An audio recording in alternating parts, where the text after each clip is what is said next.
Farm log. Cow patty date 7/2/16. Heartbreak on the homestead.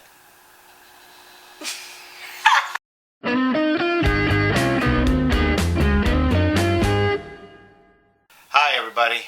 Welcome to the Big Bear Homestead and our second vlog. That was so weird saying that. And today we need y'all's help. We have another heartbreak on our homestead. We went out to check on all of our livestock this morning and we found our ram dead in our creek. And we don't know what killed him. We pretty much we can rule out that it wasn't any type of a predator. There is absolutely no scratch marks, puncture marks, chew marks, any of that on him whatsoever. The only signs of violence that we could find on the sheep is that his whole underbelly looks like a big solid bruise. I don't know if he got in a fight with a wild hog, and the wild hog, because when hogs fight, they slap to the side. And he's an all-white animal. Right. That was how we know that it's a bruise, because his entire skin over his entire body is typically white. And when we shear him, we know that his belly has been white in the past. So this isn't just a discoloration of pigment in his skin. Something happened that has changed his skin that color. One thing I was thinking about while we were trying to come up with some ideas, seems like all of the bruising is on the side of his body. The majority of it is on the side that was laying down, like on the bottom part, not, I mean, it has spread, but it seems like, you know, what do they call that, like lividity or something like that when you watch all these shows or whatever. But it's bruising all along his underbelly, his testicle area, his back legs. It's all dark. So we need members of the FCIS. Farm Criminal Investigative Services to give us a call. No, but seriously, all joking aside, we looked up to see if maybe it was a poisonous snake bite, because snakes are just horrific this year on our homestead, and everything that we read on the internet, and I know everything you read on the internet is not necessarily true, but it seems that sheep have a bunch of natural antibodies to snake venoms, especially vipers, which we have here in Georgia with rattlesnake and cottonmouth. Well, but the one thing we keep going back to is that we recently had a duck. Now, ducks, I'm assuming, are not immune or whatever, but we had a duck that just crawled up onto a cage, and we found it a couple hours later, and all the color was completely out of the duck, and he was black like the coloring on that ram, and all we could figure on that one was that he had gotten bit in the water and had climbed up there to die. Because we know that at that particular time with the duck, we know we had a very large moccasin in our pond. Right. But that moccasin is no longer among the living. It's not a problem anymore. He had a date with a 20-gauge shotgun. He died of lead poisoning. Yeah. Tragic. Yeah. So anyway. But on the other side, or going along with that theory, the duck was up here closer to the house. Right. And the sheep was acres and acres away. So I don't know if maybe it was a snake bite, but I'm tending to thinking that he got into some type of fight. Now, we only had one ram because we have a very beginning flock of sheep. We only had a total of 3 because we lost 1 to intestinal worms in the very beginning. So we just had the ram and 1 ewe, and then she lambed almost a year ago with another ewe that we were keeping. But we do have a donkey.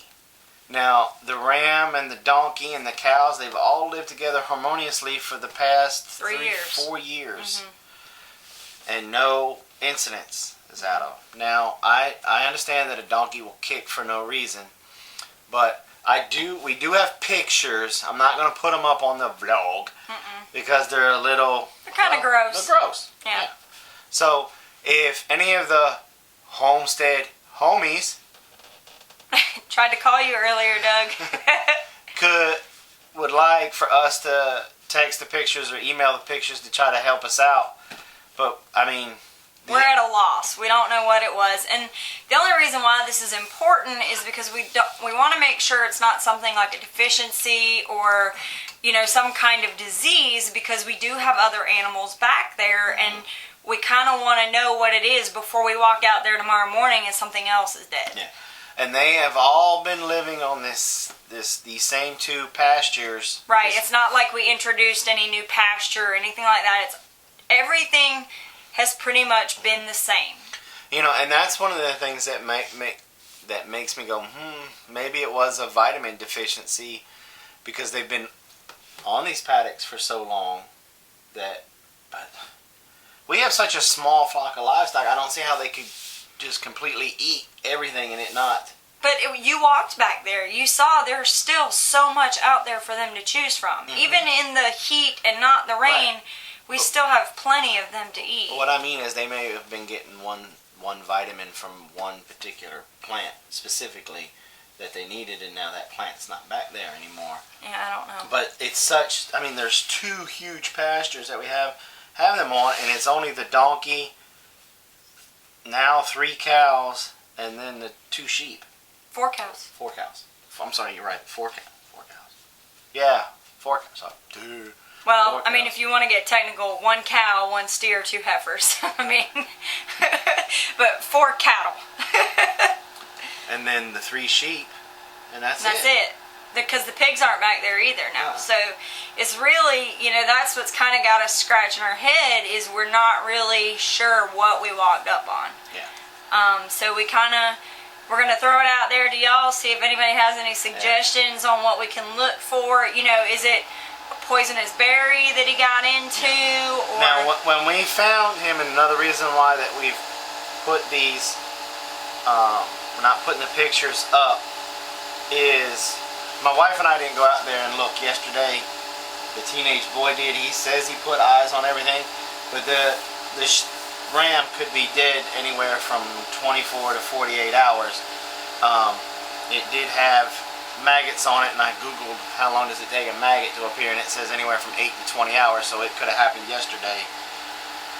But we're kind of leaning towards that maybe he got into an altercation with protecting the ewe and the lamb from some wild pig, because we do have wild pigs that have come on the backside of pasture, and we have seen indications that there are hogs back in that area, because there's been a lot of rooting, and even more so now that we don't have our 2 pigs back there, you can tell where there's new sign because they haven't been back there rooting. So we know that there have been wild pigs back there. But then we go into, well, wouldn't they have stayed to, you know, eat him up? I don't think they would have and we just don't know. Like, we don't think so. And then the other question is if he got hurt, you know, he probably didn't instantly fall over and die. It could have been hours or whatever. We just don't know. So we figure with as many people that are out there in this community, we're hoping that somebody sees this and says, you know what, I dealt with that same thing, and we had a vet come out, or what we did in a crop city or something, and we know what it is, and this is probably what it was, you know. So we're hoping that maybe somebody has some insight that can help us out. And another key fact into this complete investigation, we found him face down in our creek, so he was in the water. So maybe it was a copperhead, maybe it... We don't know. Maybe it was internal bleeding due to a tuchus that he got into, but, you know, some of his wool was... Pulled away, but again, I don't know if that's just from... Could have been one of the other animals trying to rustle in him, thinking he was, or if it was just decomposition, it just started to come free. We're just not sure. We had not seen any, And we do have scavenger birds around here. They are all over the place. Yeah. They had not gotten to him yet.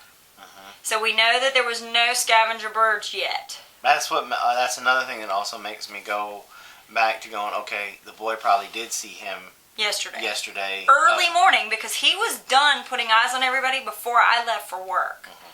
So it was like 7:20, 7:30. He was done. So, and we got out there at about 8 this morning. So it's been a full 24 hours since anybody's seen him. So, because we have a tremendous amount of those birds around here, like you were saying, plus we do have coons, possums, foxes, plenty of scavengers that would have come around and probably would have chewed on him. Yeah, and there was none of that. Yeah, especially with how hot it is, he started stinking really quick, so that would have attracted him to him. Yeah, I don't know. So we're throwing this out there just in case it is a vitamin deficiency or some immune or disease thing. Yeah. So that way we don't lose our other 2 sheep and it doesn't jump into any of our other livestock because it's completely new to us. We've never seen this before. No, we're leaning towards the side of it, some type of internal bleeding. That's why even with him lay on that one side where all the blood seemed to have pulled. Yeah. So that means he had to be bleeding on the inside. So any help that y'all can get. And please. I will say this, don't suggest that we cut him open. We've already buried him. So we can't really, and he was rancid. He was pretty gross because it's so hot out that it just speeds things up. But we can't cut him up and find out what's wrong internally. We can tell you he was pretty bloated. And we have pictures, so if anybody, might have an idea and wants us to send pictures, thank God for not having smell-o-vision because we could send the pictures and them not stink. But definitely, if you have any suggestions, just, you can put them in the comments on the video. You can send them to us through Facebook. Or do it through YouTube. Send us a message via YouTube. Any help that y'all can give would be very much appreciated. We thank y'all for coming last night during the live stream. Which is kind of ironic. We were talking about heartbreak on the homestead. Yep. Now, hopefully, and here's my glasses half full, at least we're going to be able to salvage the skull. It is a pretty good indication. It doesn't look like he was kicked in the head. So we should be able to do that, and maybe you'll be able to do a video on that. On how to clean it and get it ready. I don't know. Just a thought. No? Okay. What are you looking at me like that for? Because you just amaze me sometimes when you can take something as awful as this and go, well, I got a good idea, and let's still put this to use. And the other thing that I think about, and I hate thinking this way, but this is the way your homestead or your homesteading lifestyle kind of kicks in is, it was almost time to clean out the bloodline. So, it's not like we lost him after, not getting any babies out of him or anything like that. You can at least be positive in thinking that, it was the only thing that really, and I'm going to keep this family friendly, makes me mad, is that we weren't able to salvage meat. We weren't able to get any meat out of him. Now we will be able to get the skull out of him, and it's a beautiful. Probably about $300-400. It's a beautiful rack. He's got a full 2 curls, right? Almost 2 curls. Almost 2 curls. It's beautiful. So that's one thing we can be thankful that we'll have that. But you have to have that mentality. Just keep rolling and take the loss and try to make whatever you can out of it, and we're hoping that y'all will be able to give us some insight to make sure that it possibly doesn't happen again, or to be aware of maybe some indicators if it was something between the donkey. Maybe somebody has seen an altercation before that was kind of a I really preface to what happened. It was just a fight, and he come out on the bottom end of it. The only thing is that he was a tough ram. Right. I mean, that's the thing. Like, it blows my mind that. But he was also getting to the point where he was feeling his oats. because I mean he was just ramming pallet Pallets. fences, Yeah. trees. Maybe he picked a Stuff. fight and lost. He picked a fight with the wrong thing. But just leave us a message on YouTube, Facebook, wherever. If you want us to send the pictures, we'll send the pictures to you. But again, we appreciate all y'all's help. We appreciate y'all coming by on the live stream.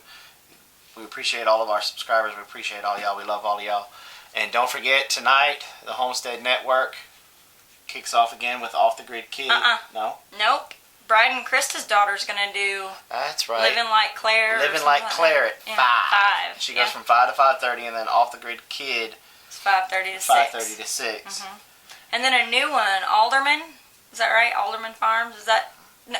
I'm That's thinking Sunday. wrong. That's Sunday. That's Sunday. I'm you're jumping 24 hours. the gun, but anyway. So definitely check those out. If you go to thehomesteadnetwork.com, you can see, if you click on the show times, it'll tell you what's on tonight. Good, wholesome fun. Sure to see a kid kick his dad in front of the bus or something funny. You know, kids say the funniest things, so it's fun to watch that. So, once again, thanks for coming by. Hope y'all have a great 4th of July weekend.